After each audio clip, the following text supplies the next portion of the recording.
Falls prevention and feet. So why are our feet important?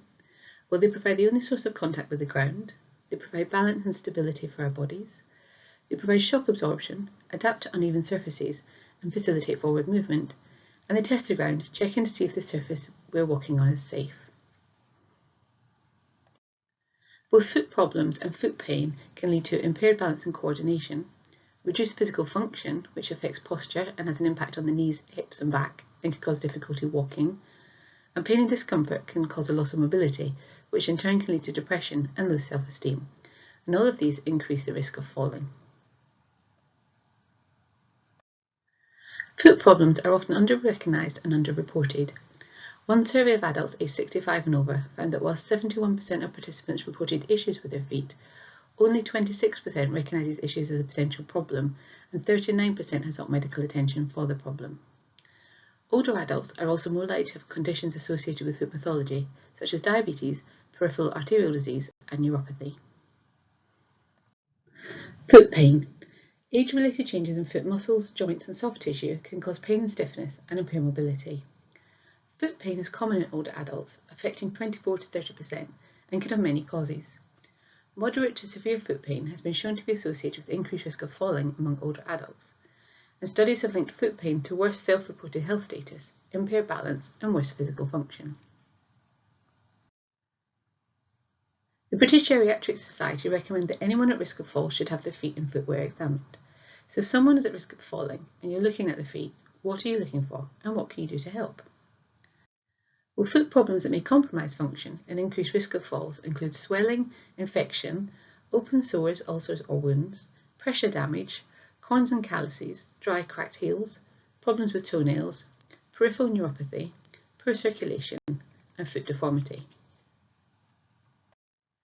Swelling can be caused by many different factors, and chronic swelling can be due to medication, kidney and liver problems or inactivity, and tends to affect both feet and ankles.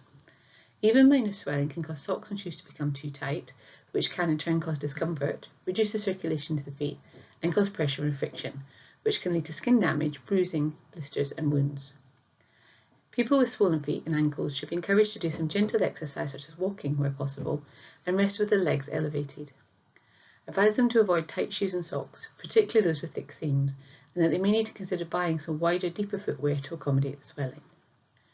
Red flags for swelling are unilateral or one-sided swelling, which can be a sign of a DVT, infection or fracture. If the swelling is severe, painful, accompanied by redness and or heat, or starts very suddenly, it is important to get urgent advice either from the GP or 111. Infection in the foot can have many different causes. Bacterial infection normally presents as a redness, heat and swelling and can cause discomfort and pain.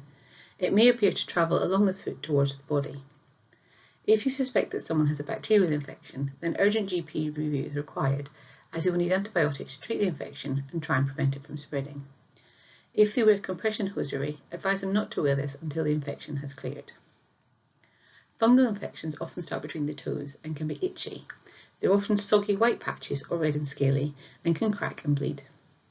It can also cause blistering and spread to the toenails.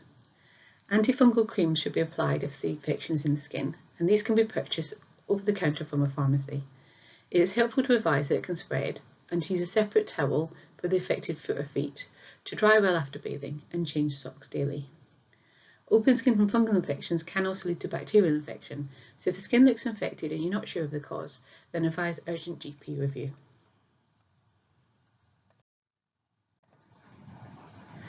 Open sores, ulcers or wounds in the foot are a portal for infection and ideally need regular healthcare professional review.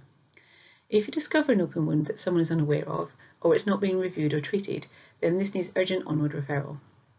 If the wound is in someone with diabetes, then they should be referred to the diabetes foot clinic within secondary care, or community podiatry if they are housebound. If the wound is in someone without diabetes, then they should be referred to community podiatry. If you suspect that infection in the wound, then urgent GP review is also required. Pressure damage to the feet is normally a sign of an external force causing friction.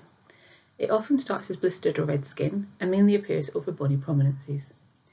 It is often caused by poorly fitting footwear, which is either too big, too small, or not fastened adequately.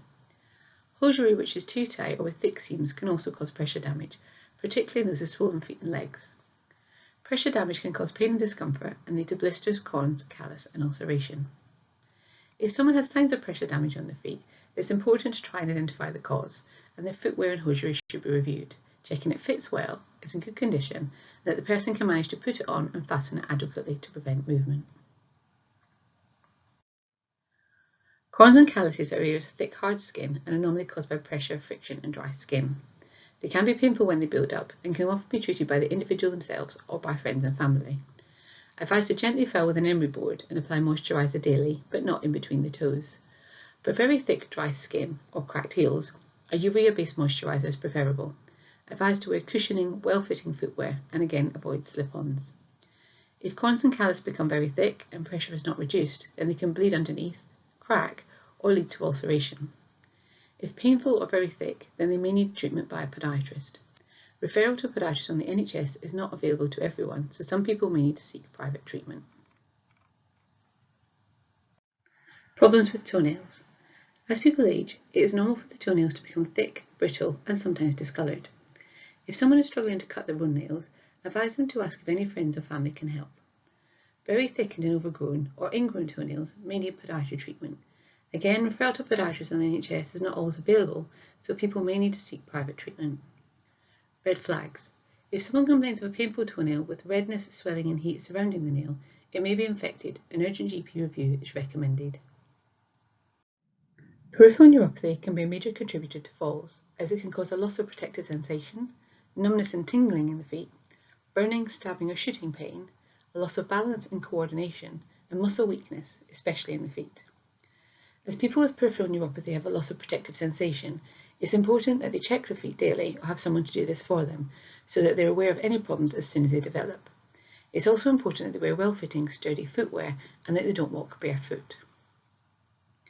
If someone has muscle weakness, then referral to physiotherapy or podiatry may help to provide exercises and improve muscle strength. If someone complains of tingling, burning or shooting pain, which is keeping them awake at night, advise them to see their GP, as they may be suffering from painful neuropathy and over-the-counter painkillers won't help relieve this pain. Poor circulation. It is common for the circulation to reduce as we age. Older people often complain of cold hands and feet and numbness, which can be signs of poor circulation. Encourage some gentle exercise such as walking where possible, and moving the feet and ankles. Massaging the feet can also help if they can reach. Advise to keep the feet warm by wearing socks and footwear. Hot water bottles can help, but they shouldn't be placed directly next to the skin, and they should always be removed from the bed before getting in.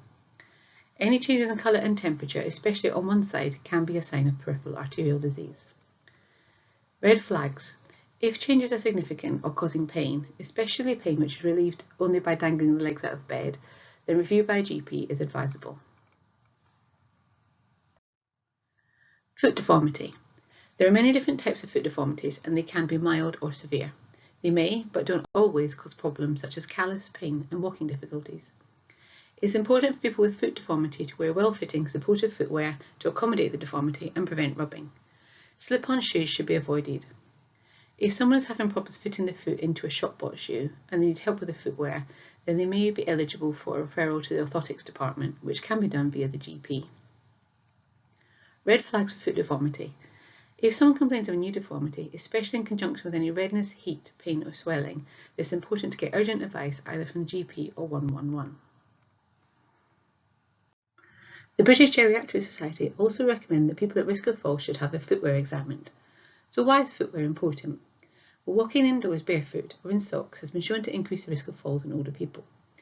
Wearing shoes has been shown to provide more grip on the bottom of the foot, reducing slipping, enhance walking stability, and protect the foot from mechanical injury and uneven walking surfaces. So if you're looking at footwear, what are you looking for? So what makes footwear good? Well, footwear should be supportive and comfortable. Secure fastenings are important to hold the foot in place and prevent movement and rubbing. Laces or Velcro are best. The heel counter should be stable, supportive and cushioning. Heels should be stable with an ideal height of 1 to 2.5 centimetres. Soles should be sturdy and cushioning with good grip and a slight bend. The upper should be deep enough and wide enough to accommodate the foot without rubbing or pinching, and made of a breathable, protective material. And what makes footwear bad, especially for people at risk of falls? No fastenings. Slip-on footwear should be avoided if possible. It requires the toes to curl up to grip to stop them from falling off. It can slip, rub and irritate the foot. High heels over the height of 2.5 centimetres will cause the foot to be pushed forward into the end of the shoe, crushing the toes, and should be avoided. Soles are also important. Very bendy, flexible soles provide no support to the foot, and very thin, flat soles provide no cushioning and cause hard impact from the ground. Very smooth soles should also be avoided, as a lack of grip can lead to slipping, especially on smooth floors. Non-breathable uppers such as plastic will cause the feet to sweat and can lead to soggy skin and fungal infections. Pointed toes and shallow toe boxes will squash and rub the toes and can cause pain and discomfort as well as corns and blisters.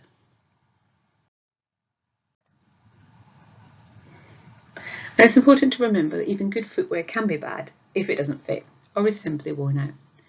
Good fitting and being able to fasten the footwear properly are the key to good footwear and preventing falls. Studies have shown that less than 40% of people actually wear shoes of the correct length and width, and only 14% of older adults with a history of foot lesions were wearing the right shoe size. People tend to think of foot size as being static, but the feet change in many ways over the course of a lifetime.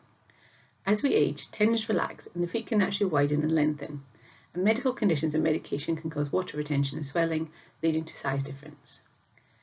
If you're checking the fit of someone's footwear, it's important to do this weight bearing in the afternoon wherever possible, as the foot elongates on standing and swelling increases as the day goes on. So a shoe that fits well in the morning may become too tight in the afternoon. There should be a gap of approximately the width of your thumb from the end of the longest toe to the end of the footwear, and remember the great toe might not always be the longest toe. I advise people to check the bottom and inside of footwear before they put it on to make sure that nothing sharp such as glass, nails or screws have pierced the outer sole or fallen inside. It's also important to check the lining and seams for any wear, holes or loose material. So who can access NHS Podiatry in Nottinghamshire? Well, to ensure that those in greatest need receive NHS Podiatry services, eligibility criteria have to be applied, and these are based on both medical and paediatric need. Unfortunately, this means that we're unable to provide routine podiatry treatment or simple nail care for people who do not have a medical condition that impacts on their foot health, or people who have minor foot problems. Foot conditions not eligible for NHS Podiatry are listed on the screen, but include corns, callus and simple nail conditions and those with low medical risk, fungal nail and skin conditions and verruca.